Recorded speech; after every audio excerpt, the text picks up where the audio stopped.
Good morning and welcome to My Left Ear. I'm Carrie Freeman, and that butt is Petey Freeman, my co-host. Hey Petey, come on over here. Say hello to people. Come here. Petey, he'll turn around. It is September 11th, special day, and this is video 282. And I'm now kind of splitting my time between My Left Ear and Opinions Unlimited, which is just exactly what it sounds like. And for whatever reason, I got a prompt to explain my hair. Some people have been watching me since I've had auburn hair, and then I went silver because of COVID. It's very hard to manage. And so that's why I wear it up a lot, because I haven't quite found that great cut yet. And you may think it looks good, but it's really hard to manage. So I'm just explaining that. All right, here we go. Today's a little bit short because I'm getting ready for a client. I haven't been around to do My Left Ear for over a week because blame it on Linda G, because I got so many requests and responses after I did a show with her, which you know was great fun. And I'm just so happy about it, but I did not have time to, because it was kind of a tsunami that came at me.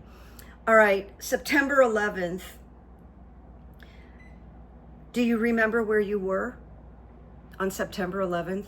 Most people remember where they were when they heard about it. Some of you may be in New York, and we're right there. It's like everybody has a story. I remember that morning. It was before I went to work. Actually, I'll just share this with you. I was working at Universal Studios. For whatever reason, I didn't have to be there early. I woke up, I turned on my TV, and it was like Good Morning America or one of those shows, and all I saw was a plane flying into one of the towers. And I thought, since I was just waking up, is this a promo for a disaster movie? I mean, I really did. And then as I woke up, I realized how dire this was. This was real life. So that was very shocking. And then when I went to work at Universal, come here, Pete, they had put in all kinds of security checkpoints and all kinds of stuff. And they were doing bomb checking around our cars when we drove onto the lot. And it stayed that way for a very long time. A really close friend of mine named Christy lost her brother-in-law. He was a very big player at Cantor, and I can't think of Cantor something. And that was the same place as that awful Ludnick character who's in the White House right now. I went to New York to visit someone after this, and I walked Ground Zero, and I saw, it was before they rebuilt.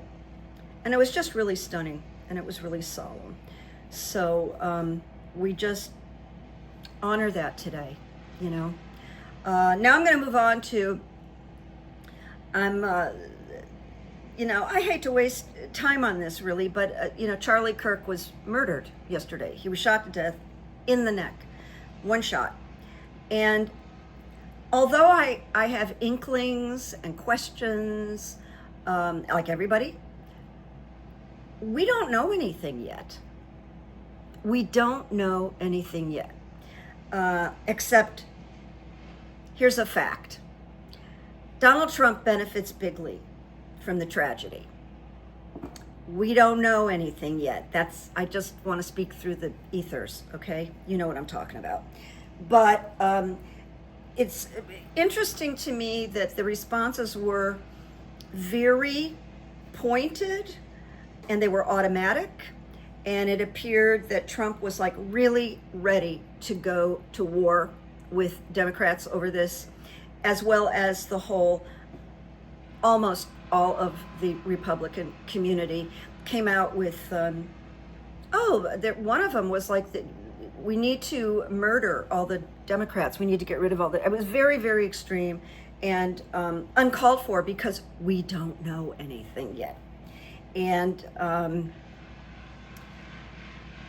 all the remarks from all the, Peter, why don't you come over here so people can see you? Come here. Here, if I look there, you see him. He's looking. There's something. He's finding something interesting here. What are you finding interesting here?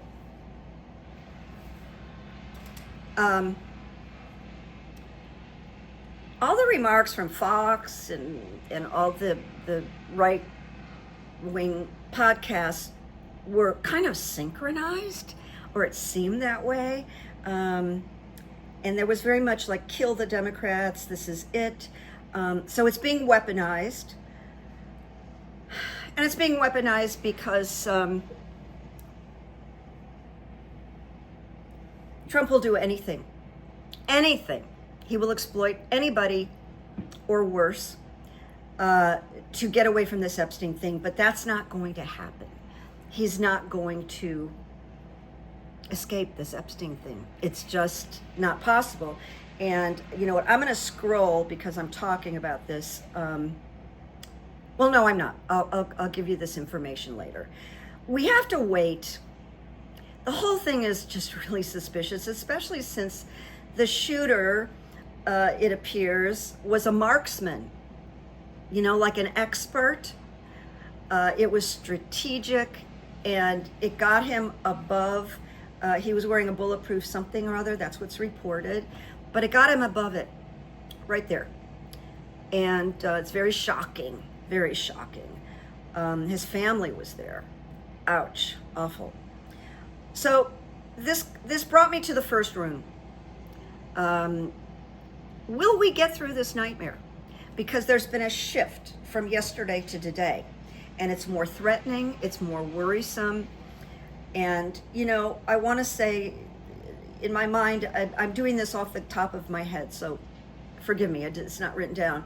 But first there was Butler, Pennsylvania, which I really think was fraudulent and arranged. And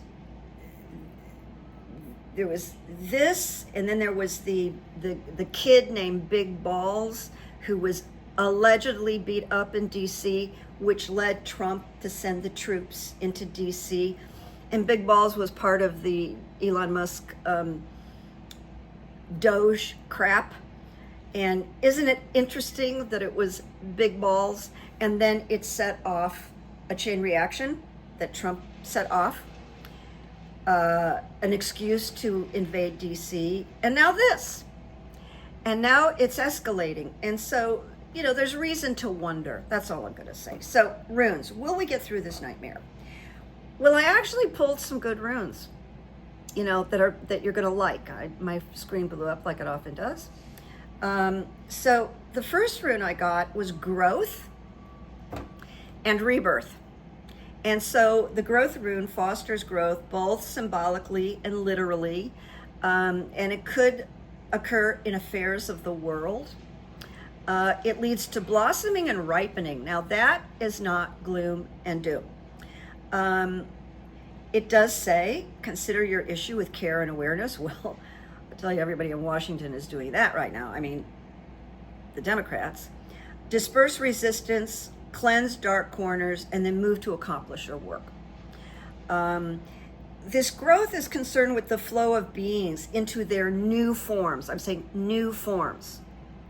And I'm saying that positively. There can be further blossoming from this.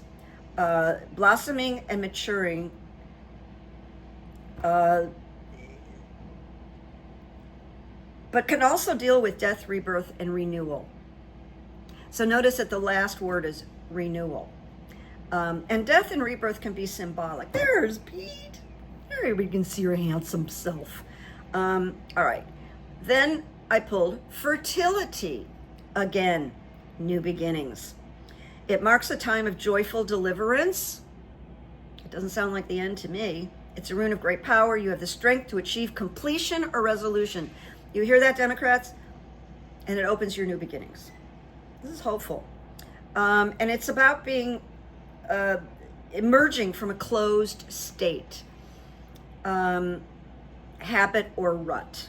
And you know, the Democrats have been in a rut and a closed state. So it's the limitless energy of the seed of an idea, the seed of the small kernel that's boundless. And it's the energy of beginnings and new births. And it epitomizes, this is the room that epitomizes a phrase that I love, and I've said to you before: life finds a way. It's a very comforting phrase. So changes in the offing. I want to say no sheet, Sherlock. It takes time for the energy of the seed to be released. So there's not going to be any quick thing here. We're starting a whole new with Charlie Kirk. And then journey.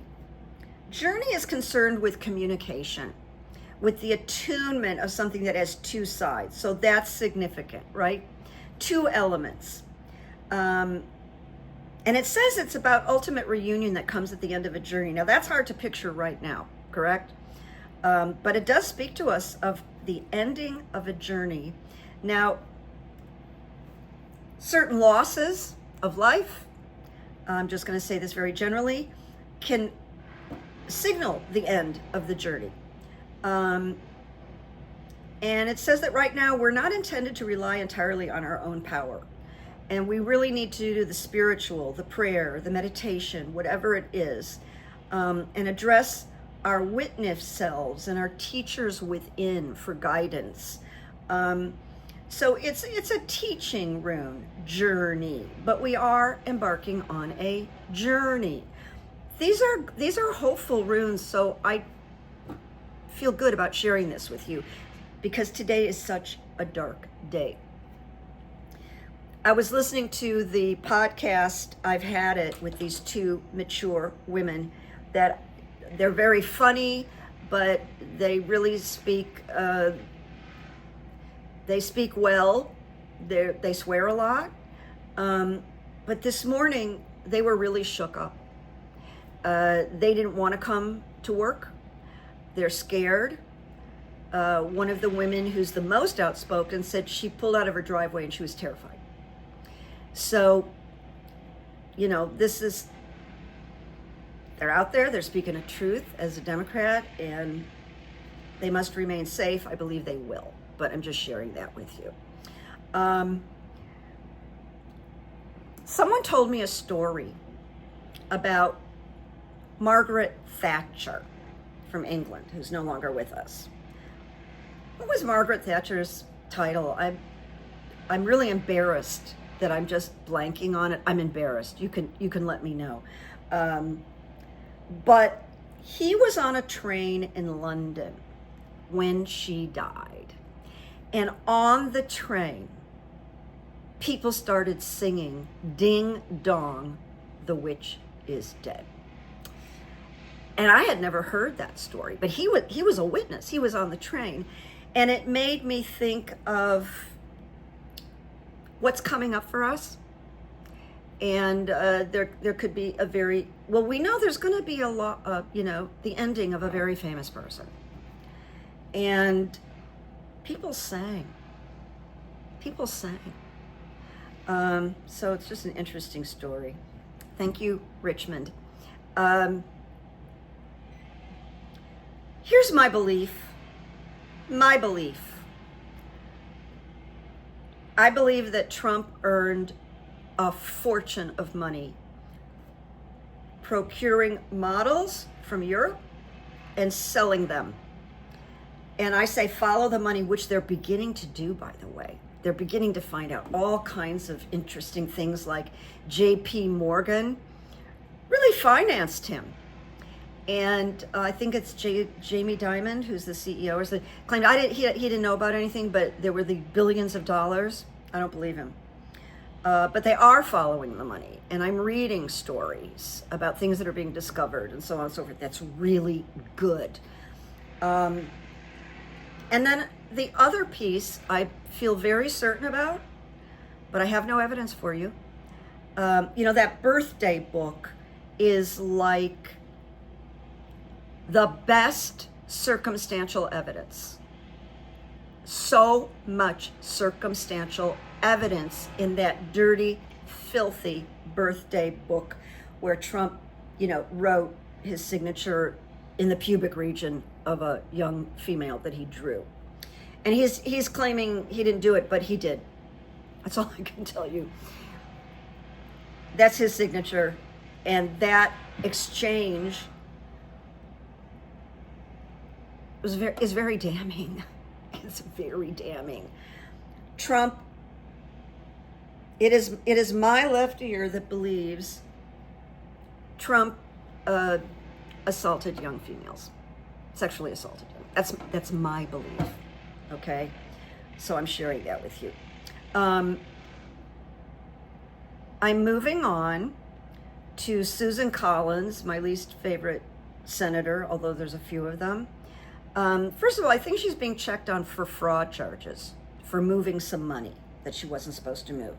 I know she's taken money for voting a certain way, but she voted to block the Epstein files. They're much more than files. There's so much material that could fill a bedroom or a living room, but they're calling them files. And Lisa Murkowski voted. So they're just dirty politicians. Now here's some good news. And I have a hunch. There's a man named Graham Plattner, a 40-year-old Army and Marine veteran who served 4 combat tours in Iraq, Afghanistan, and he launched his campaign for the Senate in Maine, where he's lived his whole life, on Tuesday, and joining a growing Democratic primary field seeking to take on Republican Senator Susan Collins. Now, Plattner is very appealing. I've heard him talk.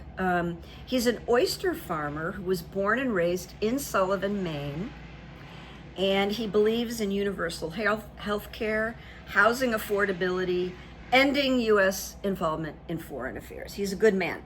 So keep an eye, because I have a feeling he could pull it off. He's very down-to-earth, direct speaking. He's so opposite from her. There could be something going on there. Polish airspace was violated by at least 19 Russian drones overnight within the last week. I don't know the date. The country's prime minister said in a torrent of activity that triggered a response from NATO, they downed a bunch of drones. Nobody got hurt in this. The country's military command described the violations as unprecedented, saying that they amounted to an act of aggression that posed a real threat to the safety of our citizens. Polish authorities did not report any casualties. That's good. And it's kind of been silence from the White House. Any other president would be all over this. But of course, the drones were Russian. And that's why Trump's not talking. It's disgusting. Now, here's something about the Epstein thing that tells me it's growing. Trump has always been able to divert and bury things, but not this one. Not this one. CNN just confirmed Peter Mandelson, the UK ambassador to the United States, has been fired over his links to Jeffrey Epstein. Cool, huh? Oh, so I'm reading something that I had repeated to you, that that birthday card and that whole birthday Bible that Epstein got just was filled with cartoons of an older man being tended to by young females, and it's disgusting. It's disgusting. And speaking of Epstein, I am really grateful that Robert Garcia is guiding this Epstein investigation. He's fiercely determined. He's not afraid, and he's on it. Now, word on the street is that the Republicans were successful in squashing the files being demanded by the Democrats. But it's going to come from someplace else. I am not worried. Everything that we need to see, we will see. It's just not going to come from Congress, apparently, but it's going to come. There's all kinds of entities that have this material. All right. So here's the thing, because I have to get ready for a client, a new client. I'm going to end it here, but I'll come back over the weekend. I think maybe good evidence is just that more financial information, emails, texts are being revealed about this Trump Epstein thing. And it's gathering some momentum. And when we hear all the horrible things today and tomorrow that are coming from the Republicans about the Democrats caused this, we're evil, we have to be wiped out, we're weaponizing. I know, it's insane. It's master gaslighting. But there it is. But keep in mind the runes I pulled, because they kind of all say the same thing. We're going to get past it. There's going to be new beginnings, and we're on a journey, and the journey's not always easy. That's, that's for sure. So I'm gonna call this good evidence that more and more is coming, and more financial information is coming. Good stuff. And you know what? Because I'm going to come back this weekend, and because I have to get ready, there's no quote today. Oh, I cheated you. I'm sorry. And I think the last thing is that just want to share this because, it's good evidence for me that as a result of having a collaboration with Linda G, my phone blew up, my emails blew up. And I'm really busy, which is great. It makes me so happy, especially right before my birthday. It's kind of like it's great evidence. So thank you to Linda G, of course. And I'll see you this weekend. I'm going to talk about Kamala Harris because her book came out and she wrote some critical things about Joe Biden that people are really arguing about that. I have an opinion. I have things I want to say. So I'll come back and talk about that. I just couldn't cover everything today, but it's good to see you. And I'll see you this weekend, and write me notes. And, TBD, to be determined. I mean, we're moving into just rough waters. Okay. So let's stick together. Yesterday I had a conversation with my friend Carol, and we talked about all of this. We talked a long time, maybe an hour, and we agreed that it was very helpful to have a good and trusted friend to talk to about all of this, people that are like-minded. So keep in touch with your like-minded friends, so at least you can vent, you can share, you can talk, and you won't feel maybe so alone with these disturbing feelings. And I'll talk to you soon. Okay? Make peace, make good memories, look for the evidence. Okay, bye-bye.